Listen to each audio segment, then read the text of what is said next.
Subscribe कीजिए F study class channel को और बेल आइकन को दबाइए लेटेस्ट वीडियो सबसे पहले देखने के लिए।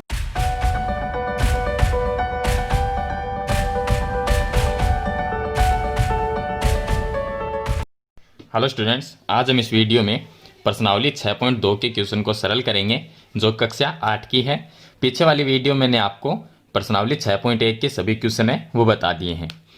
तो चलिए क्वेश्चन नंबर हम 1 और 2 क्वेश्चन दिए गए हैं, इसमें इनको शुरू करते हैं। तो आप वीडियो को लाइक कर दीजिए और चैनल को सब्सक्राइब कर लीजिए। तो यहाँ पर देखिए क्वेश्चन नंबर 1 में लिखा है कि निम्न संख्याओं का वर्ग ज्ञात कीजिए।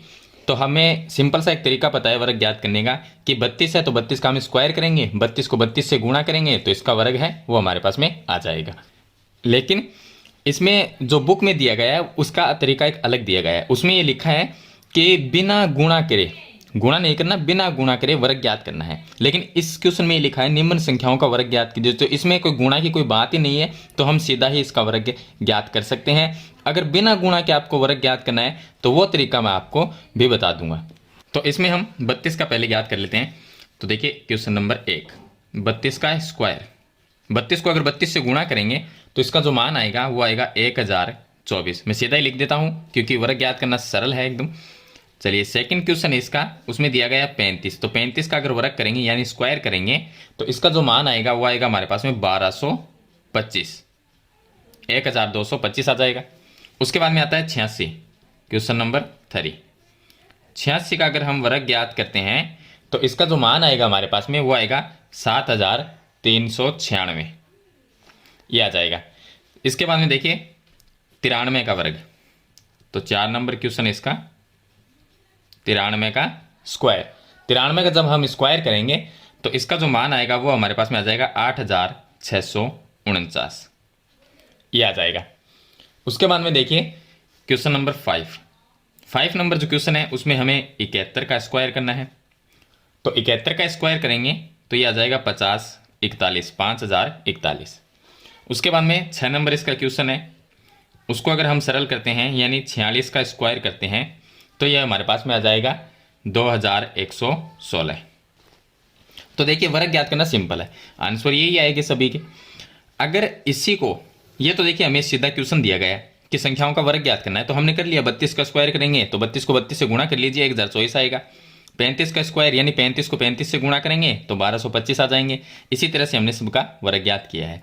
अगर इसी को अलग तरीके से करने हो तो चलिए मैं आपको वो 2 क्वेश्चन बता देता हूँ। पहला है 32, अगर हमें 32 का स्क्वायर करना है तो हम 32 को क्या लिख सकते हैं, 32 को हम ये लिख सकते हैं 30 + 2। इसका मतलब भी क्या है 32 ही है, और स्क्वायर वापस लगा देंगे। 30 + 2 का मतलब भी 32 है। अब देखिए ये ब्रैकेट हो गया a + b के जैसा, जैसे हम a + b वाला ब्रैकेट होता है a + b का होल स्क्वायर। या तो आप वैसे सरल कर लीजिए या आप ब्रैकेट को 2 बार लिख लीजिए। जैसे ये ब्रैकेट है तो इसको आप इस तरह से लिख सकते हैं 30 + 2, और उसके बाद में गुणा में लिख सकते हैं 30 + 2 गुणा, यानी ब्रैकेट को 2 बार लिख सकते हैं हम, गुणा में हमने 2 बार लिख दिया। अब दोनों ब्रैकेट को गुणा करना है तो आप किस तरह से करेंगे, एक बार ये जो 30 है इसको पूरे ब्रैकेट के साथ में गुणा कर दीजिए। तो 30 को हम बाहर ले लेंगे, ये जो 30 है इसको ब्रैकेट से गुणा करना है तो ब्रैकेट में जो संख्या वो वापस लिख देंगे। उसके बाद में +2 है, उसको भी इस ब्रैकेट के साथ में गुणा करेंगे तो ब्रैकेट आ गया 30 + 2, ये आ जाएगा। तो देखिए अब इनको हम गुणा कर लेंगे। तो अगर मैं 30 को 30 से गुणा करता हूँ तो कितना हुआ, 30 को 30 से गुणा किया तो ये हो गया 900, प्लस 30 को 2 से गुणा किया तो ये आ जाएगा 60, प्लस 2 को 30 से गुणा किया 60 आ गया, 2 को 2 से गुणा करेंगे तो 4 आ गया। सभी को जोड़ लेंगे, तो चलिए सभी को जोड़ लेते हैं। 4 0 0 0, तो इसका ये हो गया 4। उसके बाद में 6 और 6 12, 12 का 2 लिख देंगे, हासिल 1 रह जाएगी। फिर 9 और 1 10, तो कितना आया 1024 आया। यहाँ पर भी हमारा 1024 ही है। चलिए इसी तरह से दूसरा क्वेश्चन और बता देता हूँ मैं आपको। जैसे 35 है, अगर 35 का स्क्वायर करना है, ये कब काम आएंगे, जब क्वेश्चन में ऐसा लिखा है कि संख्याओं का वर्ग बिना गुणा करे ज्ञात कीजिए। ये तो हम गुणा से करते हैं क्योंकि हमने 32 को 32 से गुणा किया तो 1024 आया, तो वर्ग तो हमने सिंपल तरीके से ज्ञात कर लिया। अगर क्वेश्चन में ये लिख दे कि बिना गुणा करे वर्ग ज्ञात करना है तो ये बिना गुणा किए हमने वर्ग ज्ञात किया है। चलिए मैं 35 का और बता देता हूँ। 35 का मतलब क्या है, 35 को हम लिख सकते हैं 30 प्लस 5 का स्क्वायर। 30 प्लस 5 का स्क्वायर का मतलब है 35। 30 प्लस 5 35 हो गए। अब इस ब्रैकेट के ऊपर स्क्वायर का मतलब क्या, इस ब्रैकेट को 2 बार लिख सकते हैं गुणा में, तो हम इस ब्रैकेट को लिखेंगे 30 प्लस 5 गुणा में 30 प्लस 5। अब इसको भी हम ऐसे लिख सकते हैं कि दोनों ब्रैकेट को गुणा करना है, तो या तो आप देखिए इसको a प्लस बी का होल स्क्वायर की तरह गुणा कर लीजिए, या आप इस तरह से कर लीजिए। तो 30 को एक बार इस पूरे ब्रैकेट से गुणा करेंगे, तो 30 को बाहर लिख देंगे और वो ब्रैकेट लिख देंगे। फिर प्लस 5 है, इसको इस ब्रैकेट से गुणा कर देंगे, 30 प्लस 5। 30 को 30 से गुणा किया 900 आएगा, प्लस 30 को 5 से गुणा करेंगे तो 5 3 15 यानी 150 आ जाएंगे, प्लस 5 को 30 से गुणा करेंगे ये भी 150 आ जाएंगे, और 5 को 5 से गुणा करेंगे तो आ जाएगा 25।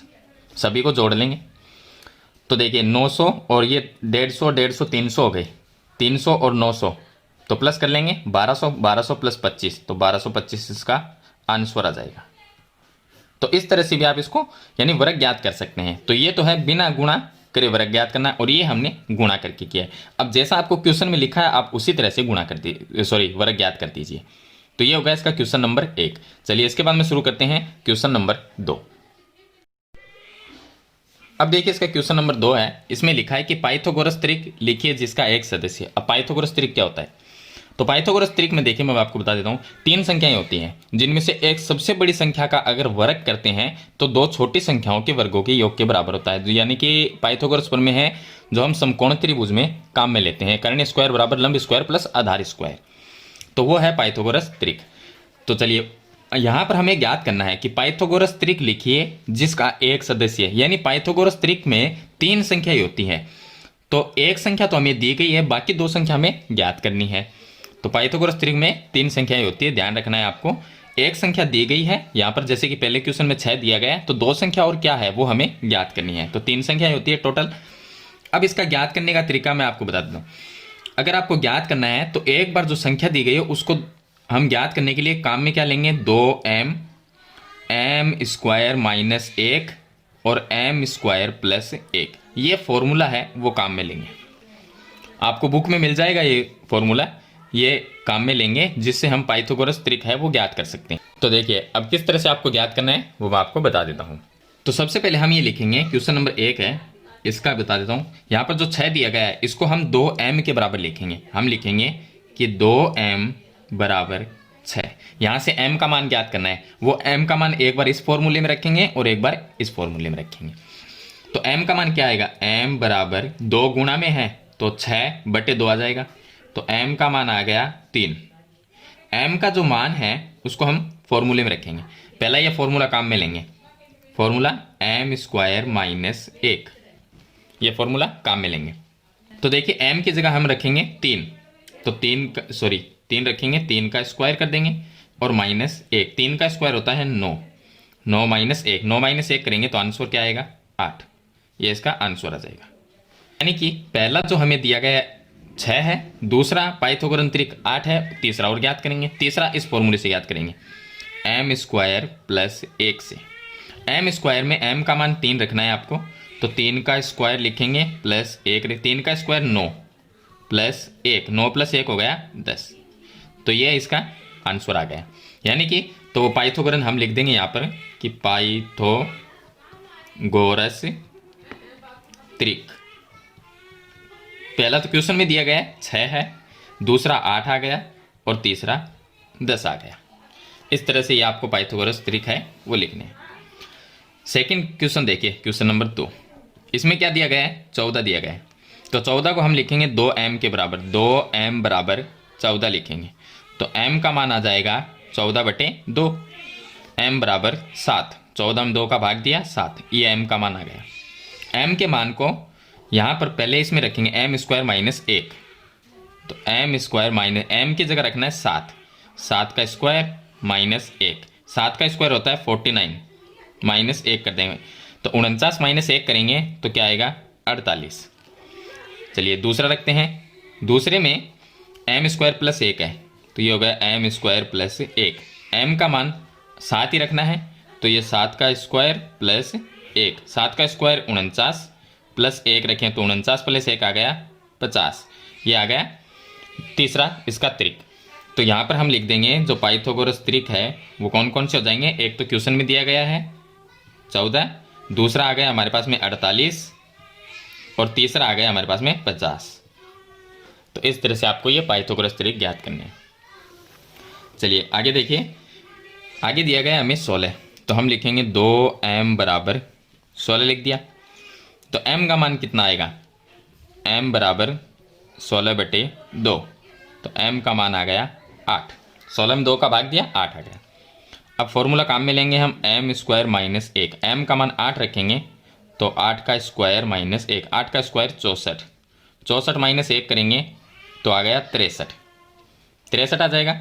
दूसरा m स्क्वायर प्लस 1 वाला फॉर्मूला काम में लेंगे तो m का मान 8 ही रखना है, 8 का स्क्वायर प्लस 1, 8 का स्क्वायर 64 प्लस 1, 64 प्लस 1 होता है 65।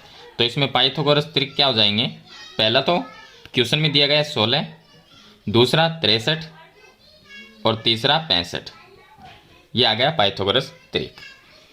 क्वेश्चन नंबर 4 देखिए इसका, इसमें 2m के बराबर हमें 18 लिखना है, 2m बराबर 18 लिखेंगे।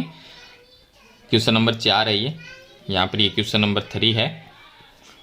तो m बराबर क्या आया, m बराबर 18/2, 18 में 2 का भाग दिया 9 आ गया, m का मान 9। अब हम फॉर्मूला इसमें काम में लेंगे m स्क्वायर माइनस 1, m का मान 9 रखेंगे तो 9 का स्क्वायर माइनस 1, 9 का स्क्वायर होता है 81 माइनस 1, 81 माइनस 1 करेंगे 80 आ जाएगा।